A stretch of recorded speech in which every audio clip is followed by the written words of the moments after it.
हाँ जी, welcome back to as की classes. यार कल तक मेरी लिटरली तबीयत बहुत ज़्यादा ख़राब थी, लेकिन आज जब मैं सो के उठा ना, मुझे मतलब बहुत अच्छा फ़ील हो रहा था यार कल से। और मैं सच बता रहा हूँ बिना दवाई खाए। मतलब तुमने जो भगवान से प्रे किया था यार जल्दी ठीक हो जाए, क्योंकि हमारे लिए काम कर रहा है, बेचारा लगा रहता है।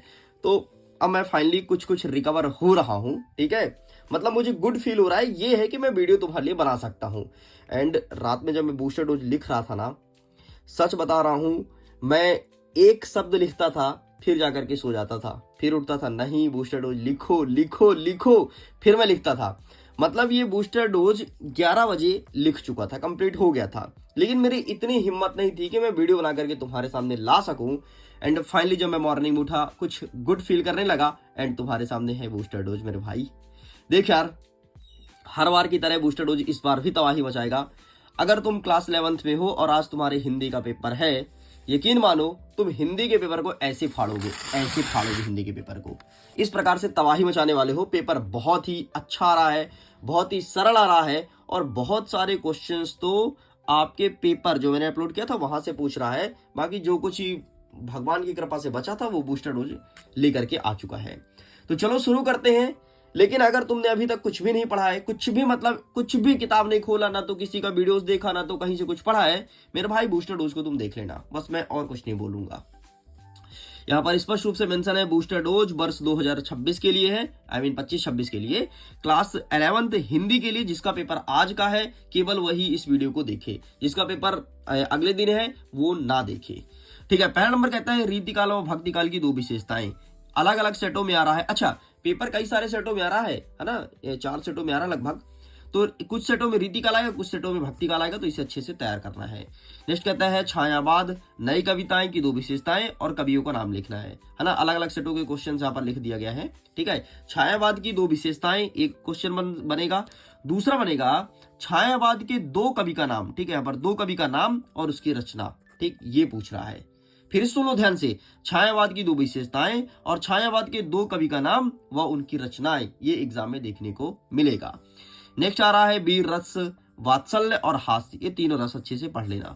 वीर, वात्सल्य और रस का परिभाषा उदाहरण सहित ये एग्जाम में देखने को मिलेगा।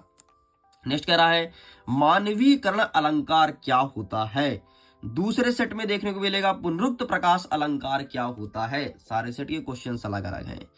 नेक्स्ट आएगा सोरठा क्या है, सवैया छंद क्या है। सोरठा छंद क्या है परिभाषित कीजिए, या फिर इतना लिखा रहेगा सोरठा क्या है परिभाषित करो और सवैया क्या है परिभाषित करो।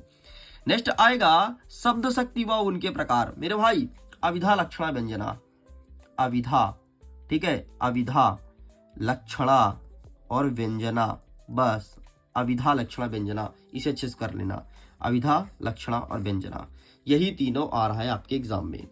नेक्स्ट कह रहा है शब्द गुण, ओज, प्रसाद और माधुर्य, ये तीनों चीज अच्छे से कर लेना। ओज, प्रसाद और माधुर्य। ओ मतलब ओज, प्रा मतलब प्रसाद, मा मतलब माधुर्य, ठीक है। तो ये चीज अच्छे से तैयार करना है। अलग अलग सेटों में क्वेश्चन आ रहा है। कुछ जगह पूछेगा कि बताओ अविधा क्या है, कुछ जगह पूछेगा बताओ लक्षणा क्या है, कुछ जगह पूछेगा बताओ ओज क्या है। इसलिए मैंने बता दिया, इन्हें अच्छे से कर ही लेना। मैं फिर से बोल रहा हूं, कर ही लेना। 4 नंबर तुम्हारा फिक्स है।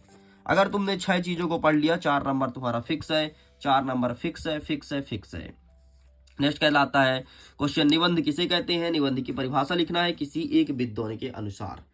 नेक्स्ट कह रहा है कि नाटक एवं एकांकी में अंतर लिखो। प्रश्न बन रहा है 2 नंबर का, नाटक और एकांकी में अंतर। नेक्स्ट कह रहा है मुहावरे और लोकोक्तियां, लोकों में प्रचलित उक्तियां, उसमें अंतर बताना है, ठीक है। ये एग्जाम में देखने को मिलेगा। निपात शब्द किसे कहते हैं, क्या होता है निपात शब्द, इसमें आपको एग्जाम्पल लिखना है उदाहरण सहित। नेक्स्ट कह रहा है राष्ट्रभाषा और राजभाषा में क्या डिफरेंस है, ठीक है। डिफरेंस बताना है, राष्ट्रभाषा क्या होता है और राजभाषा क्या होता है। तो जो हमारे राष्ट्र के लिए उपयोग की जाती है उसे राष्ट्रभाषा कहते हैं, जो सरकारी कामकाज की हमारे राज्य की भाषा होती है उसे राजभाषा कहते हैं। नेक्स्ट कह रहा है मुहावरे का वाक्यों में प्रयोग, यहाँ पर का होना चाहिए, मुहावरे का वाक्यों में प्रयोग आ रहा है 2, ठीक है। ये तो आ रहा है भाई।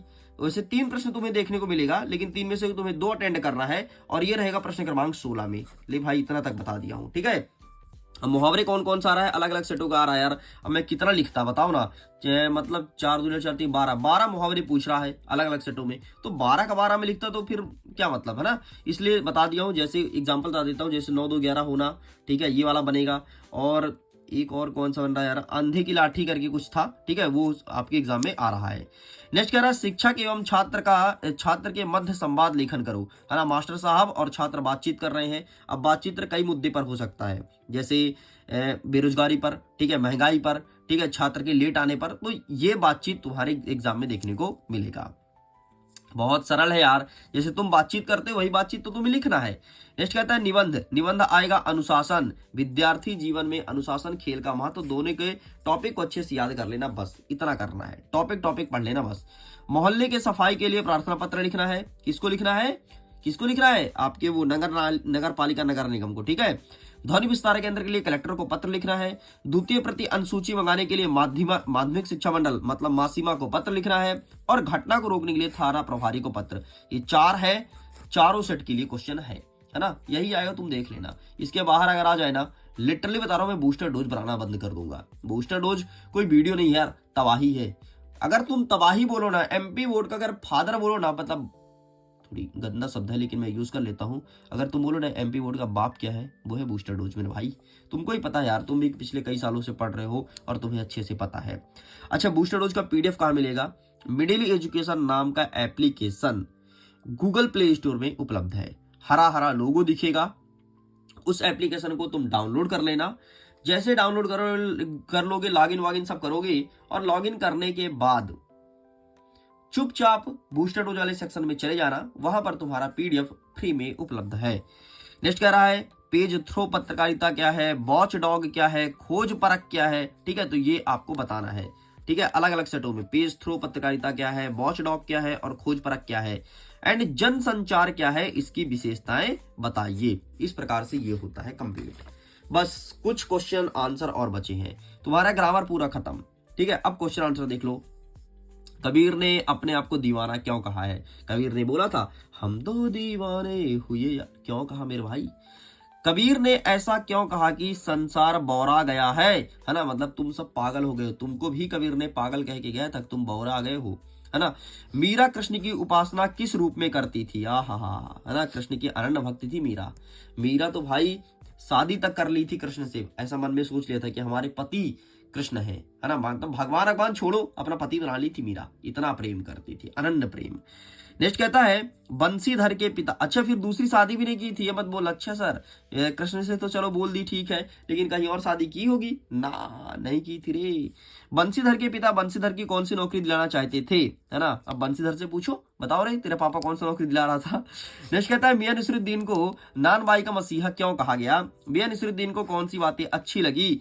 पाथेरी पंचाल जो फिल्म था उसकी शूटिंग का काम 2.5 साल तक क्यों चला? अरे इसके राइटर का नाम क्या है? सत्यजीत राय है ना। हाँ, बस। नेक्स्ट कवि परिचय देख लो मेरे भाई। कबीरदास जी, दुष्यंत और मीरा। कबीर, दुष्यंत, मीरा छिसरट लेना। लेखक में प्रेमचंद्र, कृष्णा सुवती, सत्यजीत राय। बस इतना ही तो तुम्हें पढ़ना है। 3 बस 3 में केवल 2 याद कर लेना, जो तुम्हारा दिल करे। अब तुम्हारे सेट में कौन सा रहा है ये मुझे नहीं पता, लेकिन जो तुम्हारा दिल करे, ठीक है। अगर मुझे ये पता चल जाए ना कि तुम्हारे पास सेट नंबर ए आ रहा है, तो फिर देखना मैं बताऊंगा क्या पढ़ना है, फिर तुम पढ़ के जाना। नेक्स्ट कह रहा है कि लता के गायन की विशेषताएं लिखो। लता क्या गाती है ना, मतलब लता के गाना का कैसा ध्वनि था ये बताना है।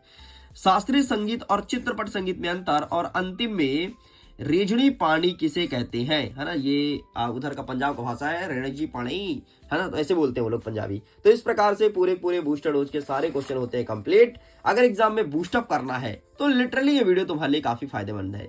And thank you so much video को पूरा देखने के लिए। सारे क्वेश्चन को अब रट लो और कुछ मत पढ़ो, इसी प्रश्न को 4 बार पढ़ लो। एग्जाम में तबाही फिक्स है, देख लेना। टॉपर सीचुई में सबसे पहले नाम होगा वो होगा मिडिल एजुकेशन के स्टूडेंट का। Thank you, sorry, SK. Bye bye.